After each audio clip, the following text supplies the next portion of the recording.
Hello और welcome इस video के अंदर जिसमें हम क्रिएट करेंगे एक नई रिएक्ट एप्लीकेशन वीट को इस्तेमाल करते हुए। लेकिन उससे पहले हमारे पास कुछ सॉफ्टवेयर्स हैं जो इंस्टॉल होना सिस्टम में ज़रूरी हैं। सबसे पहला जो सॉफ्टवेयर है वो Node.js है। तो आप nodejs.org पे जाओगे और वहाँ पे जाके आप डाउनलोड LTS करोगे। जब आप इस पर क्लिक करोगे तो ये आपको डाउनलोड करके दे देगा आपके ऑपरेटिंग सिस्टम के लिहाज से जो भी इंस्टॉलर है। तो आप यहाँ से इस पर क्लिक करके इसको इंस्टॉल कर सकते हो। सेकेंडली हमें गिट इंस्टॉल करना ज़रूरी है ताकि हम बाद में अपने कोड को गिट पे पुश कर सकें। तो अगर आप गिट डाउनलोड को सर्च करोगे तो आपको ये लिंक मिल जाएगा और वहाँ जाके आप डाउनलोड फॉर विंडोज़ या डाउनलोड फॉर मैक जो भी आपका सिस्टम है उससे कर सकते हो। तो ये दोनों चीज़ें इंस्टॉल होना ज़रूरी है। अब थोड़ा सा बैकग्राउंड। पुराने ज़माने के अंदर क्रिएट रिएक्ट ऐप वो टूल होता था जिसके ज़रिए से हम एक रिएक्ट एप्लीकेशन क्रिएट करते थे। तो इसके अंदर बहुत सारी टूलिंग्स बिल्ड बनाने के लिए और टेस्ट रन करने के लिए ऑटोमेटिकली इंस्टॉल होती थी। लेकिन ये थोड़ा सा आउटडेट हो चुका है और इससे बेहतर टूल्स अब हमारे पास अवेलेबल है, जिसमें वीट वो टूल है जो इस वक्त बहुत ज़्यादा मशहूर है। वीट की खास बात यह है कि वो बिहाइंड द सीन्स एक टूल यूज़ करता है जिसका नाम है ES बिल्ड।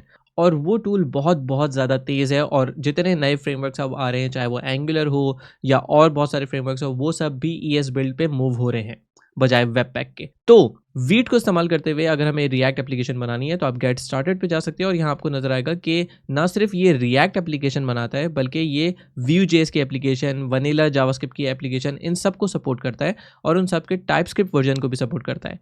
टाइपस्क्रिप्ट एक ऐसी लैंग्वेज है जो कि जावास्क्रिप्ट का सुपर सेट है, यानी कि इसमें सारी चीज़ें शामिल हैं जो जावास्क्रिप्ट के अंदर होती हैं, लेकिन इसके अलावा भी मज़ीद चीज़ें भी टाइपस्क्रिप्ट के अंदर शामिल हैं। तो अब रिकमेंडेड यही है हर डेवलपर के लिए जो वेब डेवलपमेंट में आ रहा है कि वो जावास्क्रिप्ट के साथ साथ टाइपस्क्रिप्ट को भी सीखे।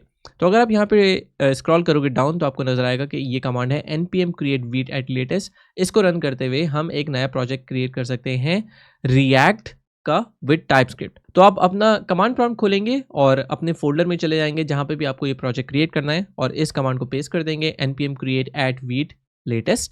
और इसके बाद हम इसको एक नाम देंगे। हम इसको नाम देंगे प्री ऐप।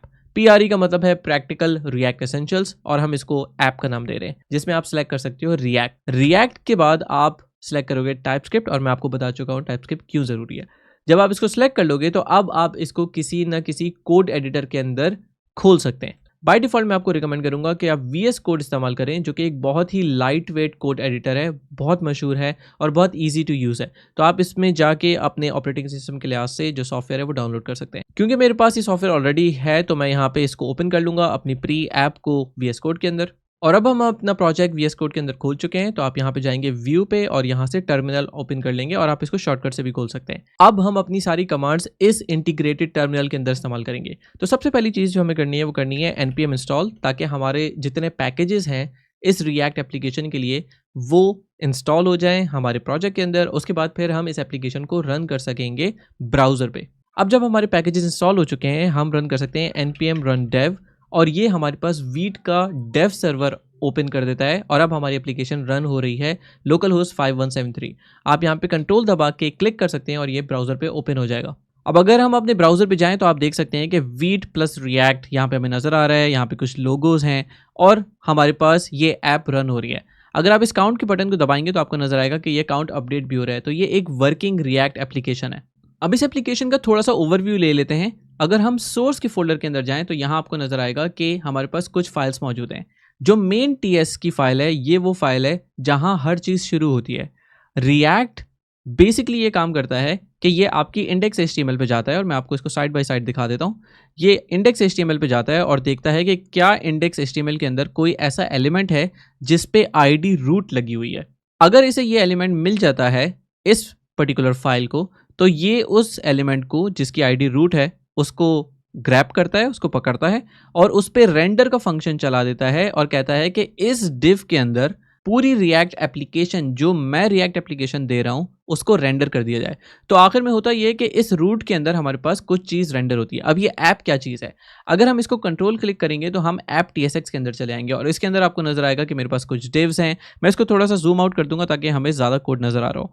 तो अगर हम यहाँ पे देखें तो हमारे पास एक डिव है, डिव के अंदर A टैग है, A टैग 2 A टैग हमारे पास यहाँ पे मौजूद हैं, फिर हमारे पास हेडिंग है। तो ये सारी चीज़ें मौजूद हैं। तो होता ये है कि जब रिएक्ट की एप्लीकेशन इस ऐप को रेंडर करती है इस कोड के ज़रिए इस रूट के अंदर, तो हम इसको इंस्पेक्ट कर सकते हैं। यहाँ पे हम यहाँ पे राइट क्लिक करेंगे, क्लिक इंस्पेक्ट, और यहाँ पे अगर हम एलिमेंट्स के अंदर जाके देखें तो बॉडी के अंदर ये रहा रूट, और रूट के अंदर आपको नजर आ रहा है कि ये डिव है जिसके अंदर 2 एंकर टैग हैं जो अभी अभी हमने देखे थे, और साथ ही साथ ये हेडिंग है और बाकी सारी चीजें भी मौजूद हैं। तो मेन TSX वो कोड है, वो असल कोड है जहां से रिएक्ट स्टार्ट होती है, और इस मेन TSX का काम ये है कि ये इस एलिमेंट जिसकी आईडी रूट है उसको रिसीव करे, उसको गेट करे, और उसके बाद ऐप कंपोनेंट को उसके अंदर रेंडर कर दे, यानी कि उसके अंदर डिस्प्ले करवा दे। और जैसा कि आपको अब समझ आ चुका होगा कि ऐप वो कंपोनेंट है, या ऐप TSX वो कंपोनेंट है जिसके अंदर वो HTML पड़ी हुई है जो कि हमें वहां पे नजर आती है। इसका मतलब ये है कि अगर मैं यहाँ जाके वीट प्लस रिएक्ट इसको रिमूव कर दूं और मैं कहूँ हेलो वर्ल्ड और चेंज करूं इसको, तो मेरे ब्राउजर पे जाने पे ऑटोमेटिकली ये चीज़ चेंज हो चुकी होगी। इसका मतलब है कि जो चेंजेस मुझे करने हैं इस कोड को चेंज करने में, या कोई भी चीज़ मुझे इसमें ऐड करनी है या रिमूव करनी है, उसके लिए मुझे जहाँ कोड में जाके चेंज करना है वो ऐप TSX है। इसके अलावा जितनी स्टाइलिंग आपको नज़र आ रही है वो ऐप CSS के अंदर मौजूद है। फॉर एग्जाम्पल यहाँ पे लोगो के स्टाइल्स हैं, यहाँ पे स्पिनर लगा हुआ है जो कि रोटेट कर रहा है 0 से 360 डिग्री, जो कि आपको यहाँ पे नज़र आ रहा है कि ये रोटेट हो रहा है। इसी की अगर मैं चाहूँ तो मैं स्पीड बढ़ा सकता हूँ। फॉर एग्जाम्पल अगर मैं इस लोगो स्पिन को सर्च करूँ तो यहाँ पे इसकी जो एनिमेशन लगी हुई है वो 20 सेकंड की लगी हुई है। अगर मैं इसको 20 के बजाय 2 सेकंड कर दूं तो आपको नजर आएगा कि अब ये बहुत ज़्यादा तेज़ी से घूम रहा है। तो CSS के अंदर हमारे सारे स्टाइल्स मौजूद हैं और ऐप TSX के अंदर हमारा सारा टेम्पलेट मौजूद है। तो इस वीडियो को हम यहीं तक रखेंगे। अगली वीडियो के अंदर हम टेलविंड CSS को इंटीग्रेट करेंगे अपनी इस रिएक्ट एप्लीकेशन के अंदर। तो मैं आपसे मिलता हूँ अगली वीडियो में।